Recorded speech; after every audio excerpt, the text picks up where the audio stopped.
Hull glinting like a shard of cosmic crystal in the light of a distant star, Admiral Glor Quas of the 7th Galactic Expeditionary Armada adjusted his shimmering epaulets with practiced precision. He floated just above the command platform thanks to the ship's temperamental gravity stabilizers, his segmented brows furrowed with determination. This mission would be flawless. It had to be. "Status report," he barked. His voice resonated with the authority of countless campaigns, most of them classified as inconclusive but heroic in official records. Lieutenant FRCK Orn, navigation officer and self-proclaimed expert on primitive planetary reconnaissance, executed a fluid backflip before activating the ship's holographic control panel.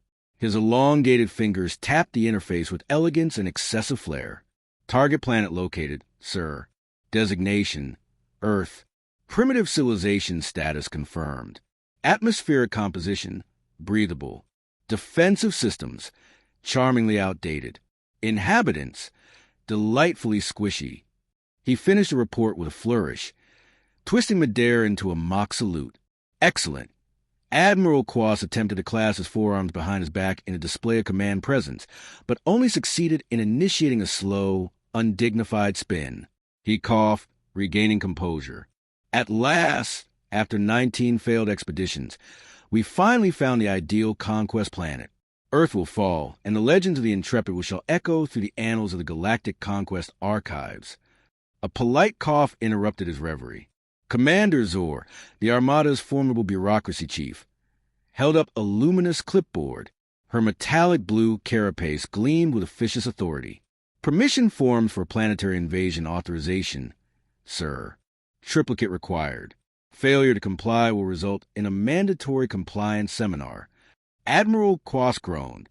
Memories of the proper protocols in hostile territorial acquisition workshop still haunted his nightmares. "Fine. Submit the forms, but expedite approval. Victory awaits." Suddenly, Lieutenant Orn's holographic display flickered with a warning icon shaped like a concerned-looking eyeball. He frowned.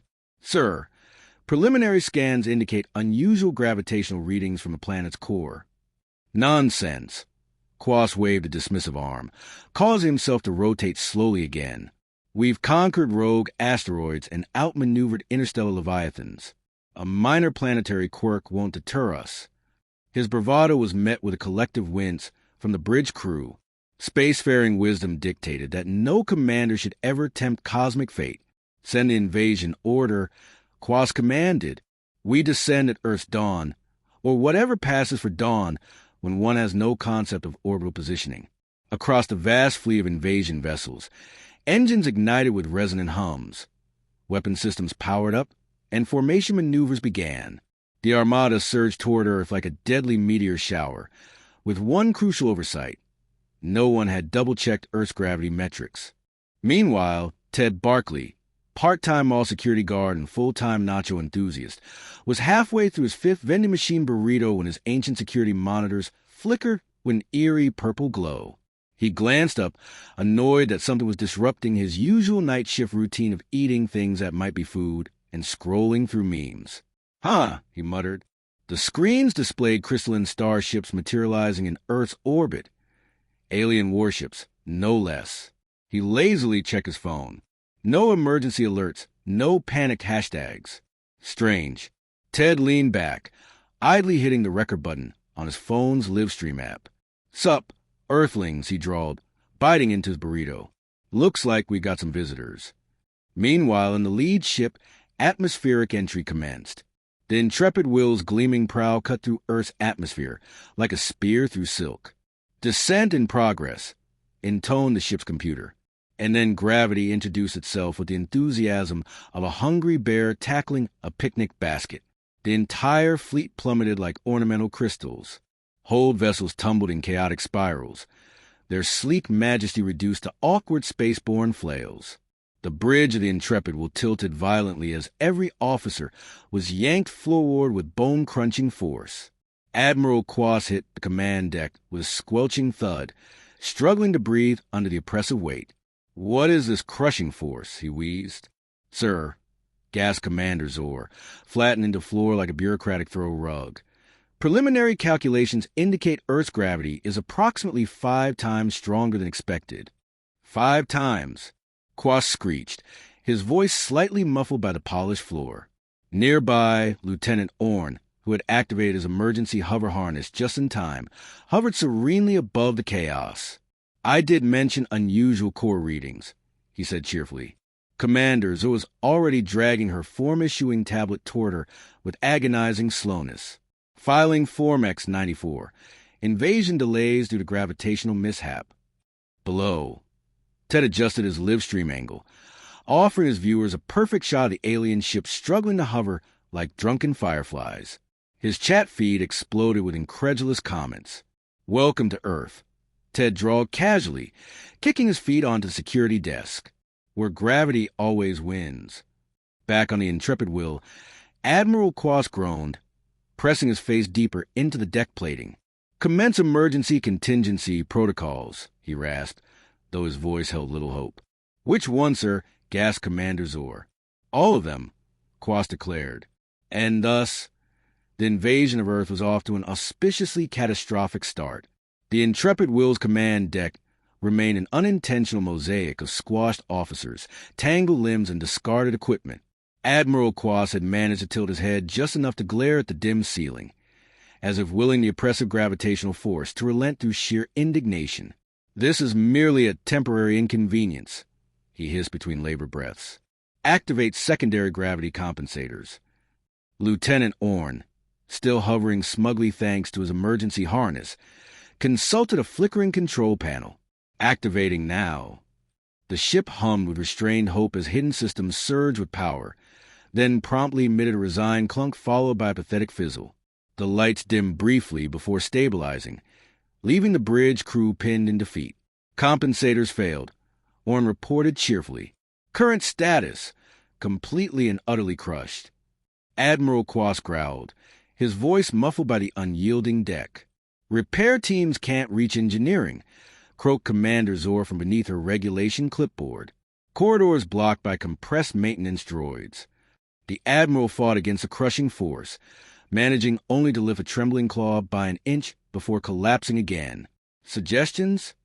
Dr. Kelksial, the fleet's chief scientist, wheezed from somewhere near the navigation console, where she'd been sprawled like a discarded lab coat. Theoretically, if we adjusted the ship's inertia stabilizers, we might reduce effective gravity by 0.2%. Do it, Quas commanded, his face flattening further against the floor. Y'all's assistant, a wiry, jittery engineer named Zach, attempted to reach the stabilizer controls. He clawed his way along the deck like a determined gecko, but promptly collapsed halfway there, flattened by Earth's relentless gravity. Effort noted, Orn observed. Meanwhile, in Earth's orbit, the rest of the invasion fleet wasn't faring much better. Across countless ships, alien crews wrestled against gravitational oppression, creating an armada-wide symphony of groans, strained hydraulics, and muffled expletives in over 17 galactic languages. On the Intrepid Will, a fresh alert blared through the ship's intercom. Warning, atmospheric entry commencing in 90 seconds. Entry? Quas rasped, struggling to lift his head. We are already in the atmosphere. No, sir, Orn corrected, consulting his hovering display. The planet's gravitational pull is dragging us down harder than expected. Brace for landing impact. Impact. Commander Zor sputtered, still pinned to the floor. We are the impact. Below, in the Millwood Mall parking lot, Ted Barkley munched a newly acquired slice of greasy mall pizza, lounging comfortably in a repurposed lawn chair he'd commandeered from a nearby garden and patio store. His live stream had ballooned to millions of viewers, each comment more incredulous than the last. Okay, folks, he narrated lazily, zooming in on the tumbling alien ships above. Looks like these guys are, experiencing some technical difficulties. The closest ship, a shimmering crystalline frigate with delicate wing-like thrusters, plummeted faster than a dropped anvil, smashing into the parking lot with a resounding crunch. Its sleek hull flattened like a squashed soda can, spraying shattered crystal debris across the asphalt. Oh, Ted winced. Not a graceful landing. That is solid 2 out of 10 for style, though. They did manage to hit the compact car section. The chat feed exploded with hashtags. #AlienPancake, Hashtag gravity wins, and the newly trending hashtag worst invasion ever. Back aboard the Intrepid Will, emergency alarms blared as the ship's descent accelerated. The artificial intelligence, usually coolly professional, had adopted a tone of barely suppressed panic. Collision imminent. All personnel prepare for impact. Probability of survivability questionable. Activate landing gear. Admiral Quas roared, or rather wheezed, loudly. Lieutenant Orn toggled the appropriate controls with theatrical precision. Activating now. From beneath the ship's hull, delicate landing struts extended with the graceful elegance of mechanical ballerinas. Just as the ground slammed into them like a cosmic freight train, the Intrepid will crunch into Earth's surface, burying its landing gear deep into the parking lot asphalt, forming an almost picturesque crater. Sparks and debris rained down in dramatic fashion as emergency force fields snapped into place around critical sections. On the bridge, silence reigned, broken only by the sound of systems rebooting and a faint groan from Admiral Quas. Damage report, he rasped, his words barely audible. Severe structural compromise, Orn replied, his holographic interface flickering like a stubborn light bulb. Engines offline. Shields holding, barely. Commander Zor pushed herself up by sheer willpower, managing to assume something almost resembling a seated position. Survivors. Crew integrity intact. Morale is concerningly low. Dr. Yell muttered something unintelligible about the laws of physics being deeply disrespectful. Suddenly, a secondary alert flared across Orn's display. A localized communication signal originating from just outside the crash site, he announced, frowning. We're receiving a planetary transmission from Earth authorities. Earth authorities? Quas asked hopefully. No. Orn adjusted the signal. From one of the locals. Visual link establishing now. A familiar face appeared on the main viewing screen. Ted Barkley, still comfortably seated in his lawn chair with an enormous cup of soda in hand. Yo! Ted greeted casually, raising the cup in mock salute. You guys, need some help? He grinned as the chat feed on his live stream exploded with laughter. Admiral Quas' exhausted eyes narrowed. Who is this insufferable earthling? Ted continued, unfazed. Looks like gravity kicked your butts pretty hard, huh? I've got some ideas, if you're interested. Quas let out a long, suffering sigh, resting his face firmly against the bridge floor. Open negotiations, he groaned. And thus, Earth's first diplomatic interaction with an extraterrestrial civilization began. Not with declarations of war or inspiring speeches, but with a half-eaten slice of mall pizza and a security guard who was very good at staying calm under pressure. The makeshift command room of the Intrepid will echoed with a faint hum of failing systems, the occasional crackle of damaged wiring, and the distant sound of collapsing hull panels. The ship's artificial gravity still struggled against Earth's crushing pull, keeping the bridge crew flattened against the deck like a row of stubborn pancakes. Admiral Quas attempted to sit up, but succeeded only in shifting his left antenna about an inch. His segmented jaw clenched in frustration.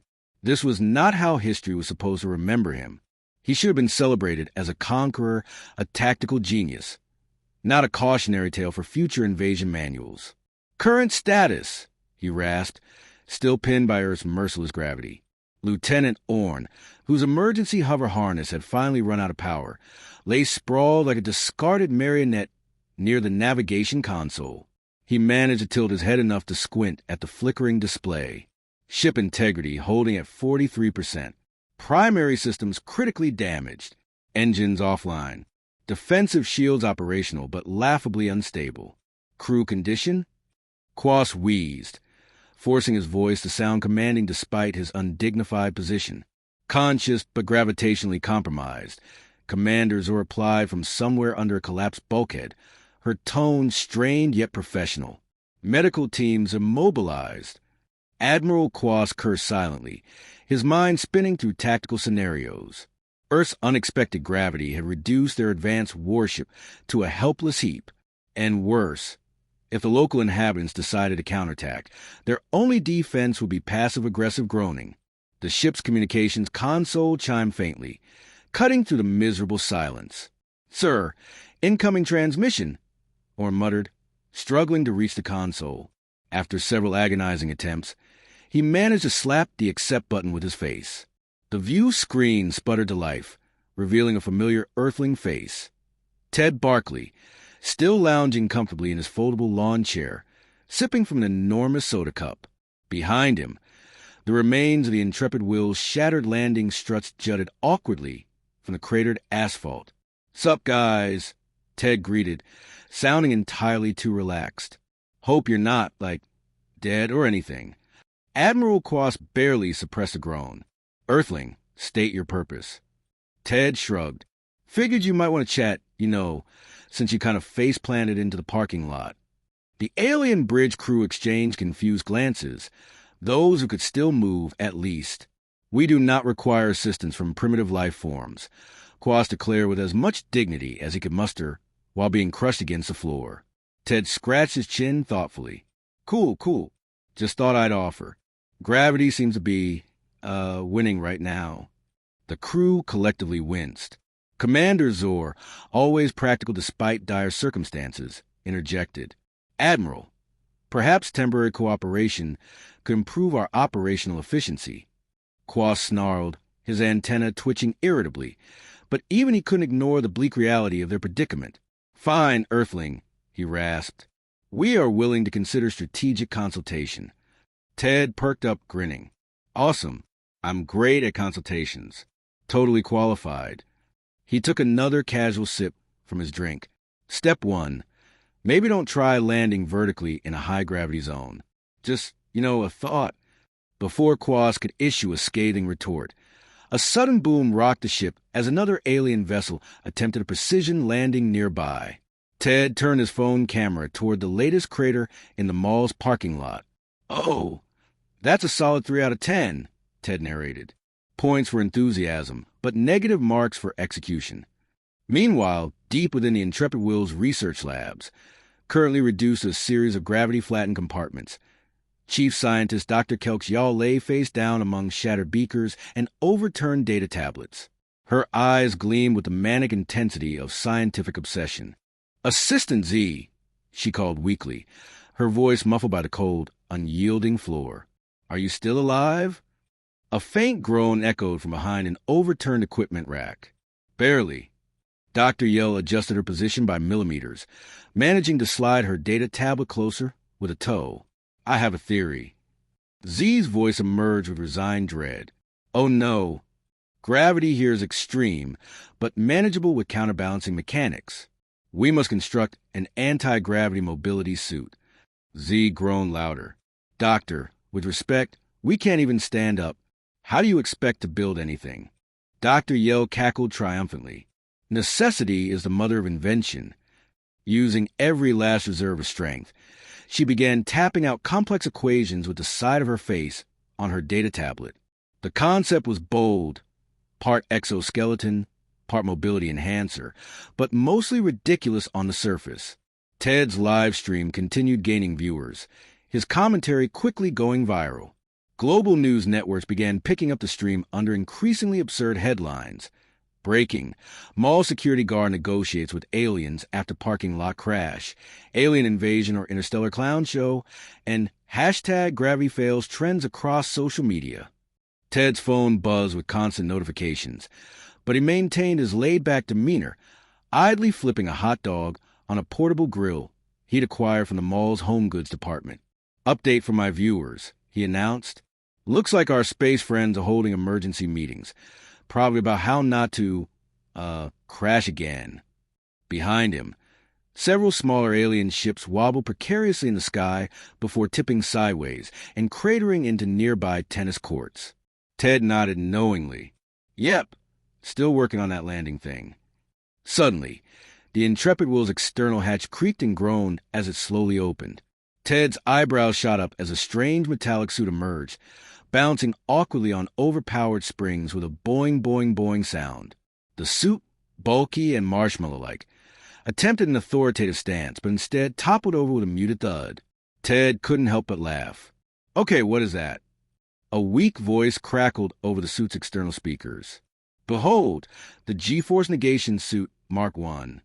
The entire world watched in fascinated horror as the alien invaders, determined beyond reason, attempted their first steps toward reclaiming control of the situation, one embarrassing Boeing at a time. The sun rose reluctantly over the Millwood Mall parking lot, casting long shadows across crumpled alien warships, shattered debris, and the growing collection of curious onlookers gathering behind hastily erected barricades. News crews from around the world had arrived overnight, setting up remote broadcasts and narrating bizarre scene in increasingly incredulous tones. In the center of the lot stood the intrepid Will, battered but still imposing despite its half-buried landing struts. Smoke drifted lazily from its crushed hull, mingling with the scent of burnt asphalt and seared alien alloys. Inside, the bridge crew remained as incapacitated as ever, pinned to the cold deck by Earth's relentless gravity. Admiral Quas stirred groggily, blinking against a faint emergency lighting.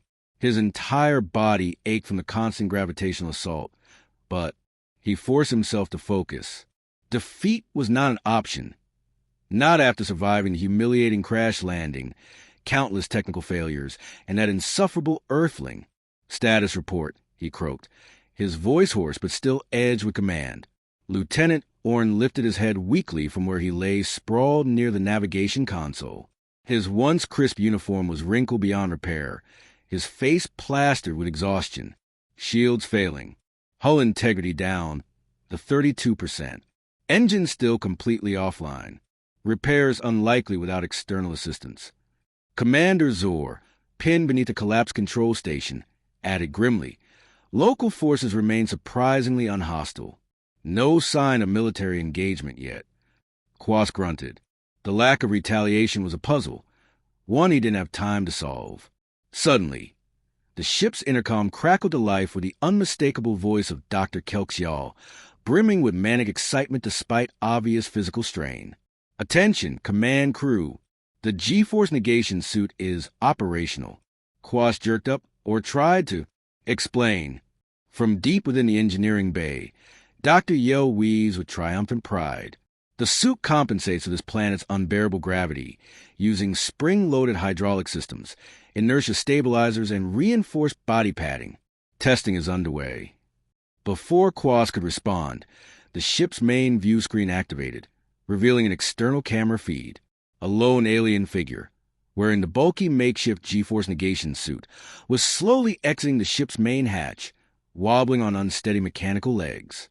Ted Barkley was halfway through a microwave breakfast burrito when he noticed a movement. His phone buzzed as viewers across the globe tuned into his live stream, eager to witness the latest chapter of Earth's strangest first contact encounter. "Yo, folks," Ted announced, adjusting his camera for a better angle. "Looks like the space guys are trying something new." The alien figure took a hesitant step forward. The suit's clunky leg actuators hissed. Springs compressed, and with faint boing, the alien lurched forward about 3 feet before collapsing in a heap. "Huh," Ted squinted thoughtfully. "Could use a little more work." The alien slowly pushed itself up with robotic determination. Despite the awkward design and frequent malfunctions, it managed a few unsteady steps before activating its external speakers. "This is Admiral Quas," the figure declared, his voice distorted but unmistakably authoritative. "Earthlings, prepare for—" A sudden bang echoed as one of the suit's hydraulic springs snapped, launching him backward into a nearby trash bin with a spectacular crash. The bin tipped over with a pathetic metallic clang. The live stream chat exploded with laughter. Hashtags like #SpringtimeFail, #BouncyCommander, and #GravityPancakeReturns went viral instantly. Ted could barely contain his amusement. "Okay, that's a solid 4 out of 10 for effort, and a 12 out of 10 for entertainment," he quipped. Back inside the intrepid Will, Commander Zor was furiously filling out digital forms despite still being pinned under debris. "Submitting Form X 404. Failed first contact speech due to mechanical malfunction," she muttered grimly. Lieutenant Orn, still watching the external feed, added, "Sir, perhaps reconsider military engagement." Quas' voice crackled angrily through the intercom. "This is not over." Meanwhile, in the parking lot, Ted's live stream viewership skyrocketed as millions watched the increasingly chaotic events unfold. Then, To everyone's surprise, several more G-force negation suits emerged from the ship, some with minor upgrades, others clearly experimental prototypes, still held together by desperation and duct tape. The aliens wobbled forward in what appeared to be an attempt at a military formation, but the suit's constant boing, boing, boing sounds completely undercut any sense of intimidation. Ted chuckled. Well, folks, I think we're witnessing history's first ever bouncy invasion. Inside the lead suit, Admiral Quas gritted his teeth. Forward march. His troops advanced, or at least tried to. Some suits bounced too high and toppled backward. Others overcompensated and tumbled forward, sending entire squads into disorganized heaps. Despite the disaster unfolding around him, Quas refused to surrender. His pride, legacy, and entire career were on the line. Regroup, continue advancing. Before they could take another step, the ship's intercom blared unexpectedly. Attention! Incoming planetary transmission, announced the AI. The main view screen lit up with Ted's grinning face, still holding his phone mid-live stream. Hey, Admiral Bounce-A-Lot. Ted greeted casually. I've got a proposal for you. Quas bristled. Earthling, this is a military operation. Sure, Ted agreed smoothly. But hear me out. What if, instead of fighting, you made this whole thing a business deal? Quas blinked, or would have, had his suit allowed such mobility. Explain. Ted's grin widened. Your tech is weird but kind of cool. People would pay to try it, especially with gravity this strong. You could, I don't know, open Extreme Sports Park or something. The alien crew collectively paused, processing this baffling suggestion. Think about it, Ted continued. Earth gets some cool alien tech, you guys get tourist money, and nobody ends up, splattered across the parking lot. Silence reigned for several tense moments. Finally, Admiral Quas exhaled a long, exhausted breath. Proceed. And thus, the Millwood Mall Accords were signed, mostly with alien faceprints and hastily scrawled signatures. Earth's first alien invasion was officially reclassified as an intergalactic cultural exchange and recreational venture. The Intrepid was repurposed as a space-themed luxury resort, its crew now fully mobile. Upgraded G-force negation suits became the galaxy's most popular extreme sports instructors. Ted Barkley, having accidentally brokered the most lucrative peace treaty in Earth's history, was appointed Earth's official intergalactic liaison, complete with significant pay raise and unlimited mall food court privileges.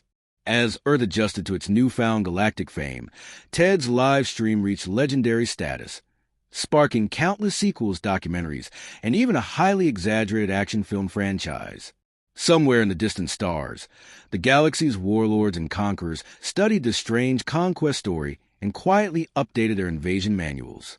Rule number 1, always check the gravity.